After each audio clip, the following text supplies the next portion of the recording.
साथियों बने रहिए, 1-2 मिनट की स्टोरी आपके जीवन के अंदर एक ऐसा संदेश लेकर के आई है। ये स्टोरी बहुत नॉलेज वाली स्टोरी है, बहुत संदेश देगी। एक बार की बात है, एक बार हंस और हंसनी दोनों बतलाए कि चलो आप घूमने के लिए निकलते हैं। तो दोनों घूमने के लिए चल पड़ते हैं और चलते चलते चलते चलते राजस्थान की सीम के अंदर घुस जाते हैं। और जब पूरी तरह अंधेरा हो जाता है, रात हो जाती है, तो एक पेड़ के ऊपर ठहरने के लिए दोनों ने फैसला किया कि रात रात यहीं रुकेंगे और सुबह जब दिन निकलेगा तो आप चल पड़ेंगे। तो जब आधी सी रात हुई तो दोनों को नई वीरान जगह के ऊपर नींद नहीं आई और दोनों बातें कर रहे थे और बात जानबूझ के कर रहे थे ताकि बात बातों में रात कट जाए और जैसे ही सूर्य उदय होगा तो निकल पड़ेंगे। तो क्या हुआ, रात को बात कर रहे थे और बराबर वाले एक पेड़ के ऊपर एक उल्लू था। तो जब हंसनी हंस से बात कर रही थी, कहने लगी महाराज ये बताइए कि ये सारा राजस्थान का एरिया बिरान नजर क्यों आता है, यहाँ हरियाली नहीं दिख रही, दूर दराज सारा सूखा पड़ा है, बिरान पड़ा है, कोई हरा वृक्ष भी नजर नहीं आता, कारण क्या है।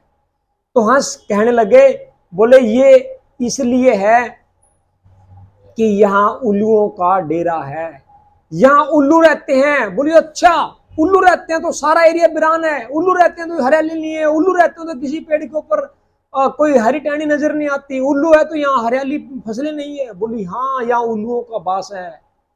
और साथियों उन्होंने हड़के में वो बात कर रहे थे इतना दिल से, यानी कि इतना ज्यादा वो नहीं था दिल के ऊपर कि ये बात ज्यादा आगे बढ़ सकती है, कोई सुन भी रहा है। लेकिन बराबर वाले पेड़ के ऊपर उल्लू कान लगाए बैठा था और सारी बातें वो कैच कर रहा था, तो कान लगा के सुनता रहा। और जब सुबह हुई तो दोनों हंस और हंसनी चल पड़ते हैं। साथियों जब चलने लग गया तो उस उल्लू ने उस हंसनी की बाजू पकड़ ली, बोला भाई ये हंसनी मेरी है, तू कहाँ लेकर के जा रहा है। और हंस कहने लगा, बोला भाई ये मेरी पत्नी है, हमने साथ समय बिताया है, कहा तू उल्लू कहाँ हंसनी, कोई मेल ही नहीं है। बोला नहीं भाई ये मेरी है। खूब लड़ाई झगड़ा हुआ, खूब 2 4 10 आसपास के इकट्ठे हुए, लेकिन बात सिरे तक नहीं पहुंची। और लास्ट में दोनों जने कहने लगे कि भाई मैं पंचायत करूंगा। तो उल्लू कहने लगा, बोला कर ले पंचायत। तो पास के गांव के अंदर गए और वहां जाकर के 5 मुखिया, कहते हैं जहां पंच पंच पंच लोग होते हैं, वो परमेश्वर की ही अथाई होती है, वहां परमेश्वर खुद परमेश्वर एक टाइप से विराजमान होते हैं।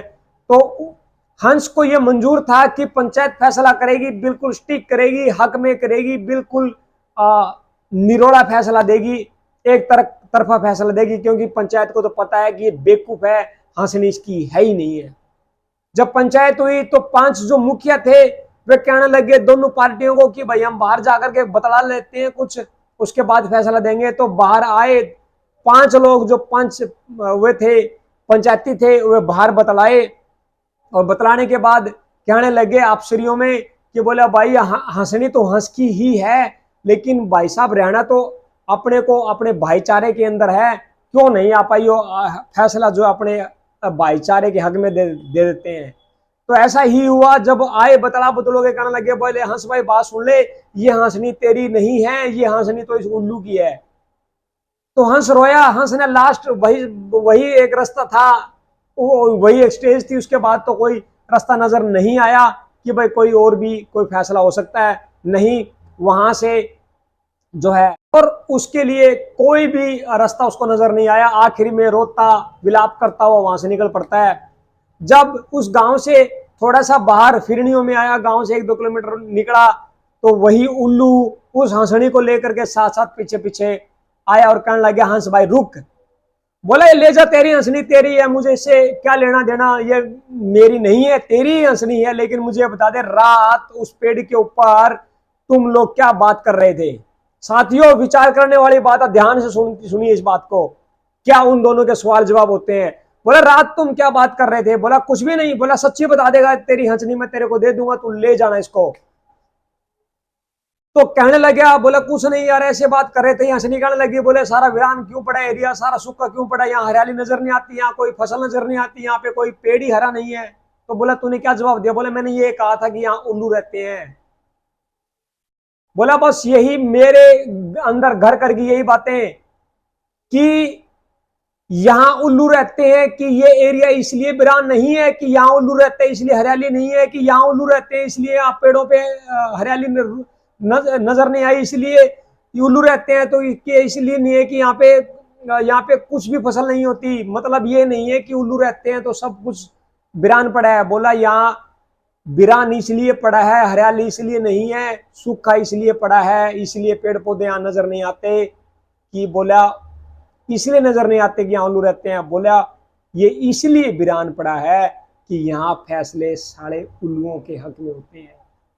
क्या बोला मैंने? कि यहाँ फैसले उल्लुओं के हक में होते हैं, इसलिए वीरान है। तो साथियों इसको कहीं भी घटा बजा सकते हो, कहीं भी जोड़ सकते हो, किसी पे भी ले सकते हो, आज के हमारी सोसाइटी पे ले सकते हो, समाज पे ले सकते हो। आज के ऐसे जो उल्लू, उसको कहीं भी घटा बजा करके आप इस पे विचार कर सकते हैं कि क्या आज सच में ही ऐसा है क्या आज रियलिटी में ही ऐसा चल रहा है? क्या आज सच्चाई है कि कहीं जो न्याय है उसके हक में फैसला है? तो मुझे डाउट नहीं है हमारी न्याय प्रणाली के ऊपर, मुझे किसी प्रकार का कोई डाउट नहीं है। ये एक महज एक स्टोरी है, एक संदेश भी आप इसको कह सकते हैं, अब मन बहलाने के लिए एक कविता भी आप उसको कह सकते हैं, कुछ भी दृष्टांत आप इसको कह सकते हैं। आप इसको हल्के में ही लीजिए, दिल की गहराइयों से इसके ऊपर विचार ना करें, क्योंकि पता है मुझे कई लोग इसके ऊपर कटाक्ष भी करेंगे और कई लोग निंदा भी करेंगे, लेकिन करेंगे वही जो स्टोरी के अंदर जो विलियन है, जो स्टोरी के अंदर महज उस प्रवृत्ति का है, वही करेंगे।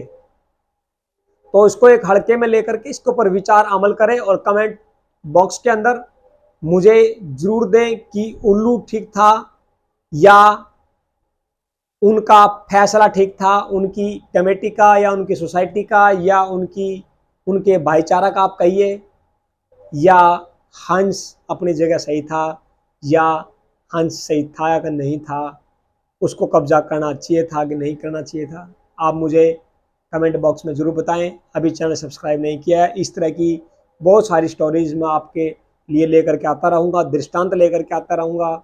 संत महापुरुषों की जितनी उनकी उपमा तो मैं उपमा प्रस्तुति तो नहीं कर सकता, उनकी तो अनंत है, बट ये सारा का सारा ज्ञान विवेक उन्हीं से लिया हुआ है। उन्हीं के श्री चरण कमलों की धूल मैं कहूँगा कि उनकी थोड़ी सी नामात्र प्राप्त की है, लेकिन करने का प्रयास है, करता रहूँगा।